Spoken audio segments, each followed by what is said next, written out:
stronger for it, and that campaign begins right now.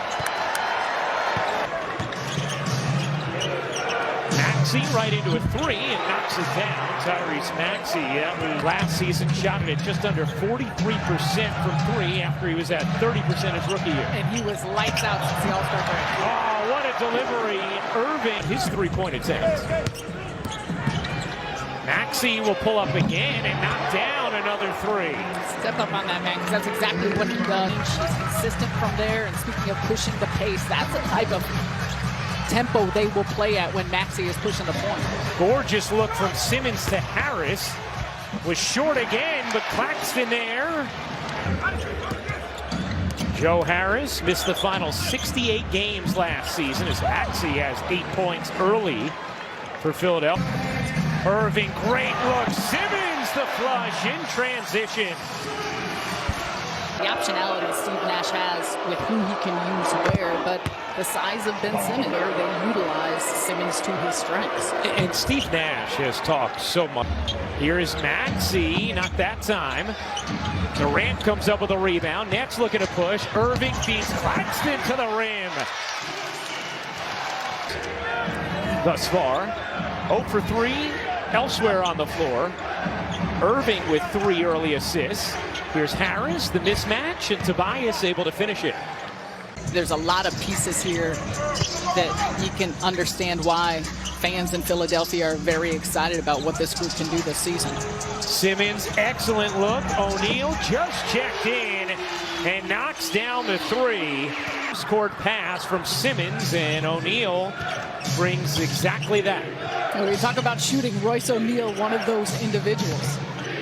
Royce O'Neal, we can also thank for maybe the greatest media, I don't want to say rant, but you talk about the time spent off coming also back from a major back surgery, how he will look, how he'll be able to move on the defensive end, something to keep an eye out for.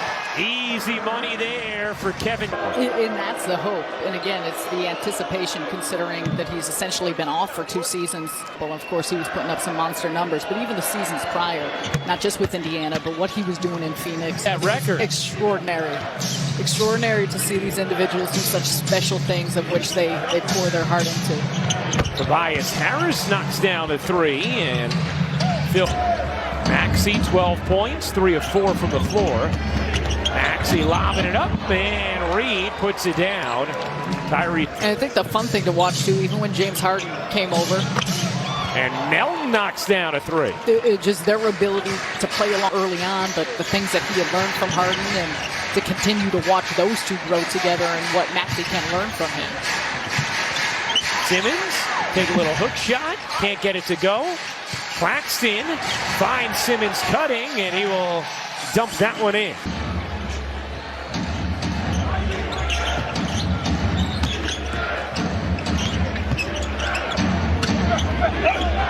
Maxey, pull-up jumper, he's good. That's 14 points. And 2 is just taking those shots, but also playing within the strengths. I think you talked about that. Steve Nash has talked about this, his teammate. Another thing to check the box on here in his return. Okay, you've played against that uniform once at least. That's part of it, and it steps, and obviously. Mills, Sharp, Durant, and O'Neal. Irving, my goodness, what a move. Kyrie Irving stopping on a dime. Minutes. Steve Nash talked about it before the game, said all these starters will probably play a little less than 20 minutes. Those things, and I think the interesting for all of us to watch is how does the offense look different? We know there's different parts and pieces, but systematic. That's really happy with what they've seen from Sharp, at least in his offseason development. It's going to be hard given the amount of players, personnel. Niang gets a three. That will need time, but Ben Simmons at the 5. But Damon Chopper, I think, is going to be a key component to see what he can add and what he can do. And he's trimmed down some. I mean, he's put a ton of work this summer. He's spent the whole summer in Brooklyn. Philadelphia can't miss from 3. 7 of Nets utilize different combinations, and a big reason why they do want to play fast and want to push, because they got a team that could rim run. And acting sort of as that second unit point guard option, but also Patty, Royce, and Joe, who can all stretch you out, and that allows for Simmons to be at his best as we see him here in this mid-post area. Simmons elevates, can't finish it, and Niang the rebound. In the corner, Joe knocks down the three. That is the 8th three of the quarter for Philadelphia.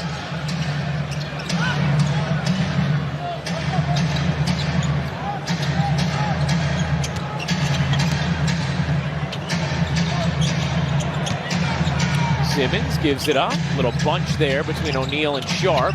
O'Neal and Simmons bunched as well. Harris couldn't hit from the corner, and it's out of bounds off O'Neal, but it'll stay here as Korkmaz got into the back of Royce O'Neal. And you like the creation, and Royce O'Neal, you think about him as a more of a 3-and-D guy and what he can do on the defensive side of the ball and his proficiency to shoot threes, but he's showing more of a creation here, and even early on, you know, first quarter of a preseason game, but his ability to play off the pick and roll, put it on the bounce, do a little bit more with it than just a spot-up type of a shooter. And I think he's, you know, you talk about players to keep an eye on, players to be excited about.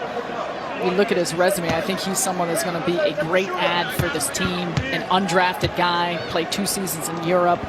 He really made a name for himself with the Jazz and just coming in and doing the work. A glue guy, able to hit shots in the postseason. But for an individual in his 6th year now, 29 years old, he's still got a lot of room to grow and a lot that he can add to this group.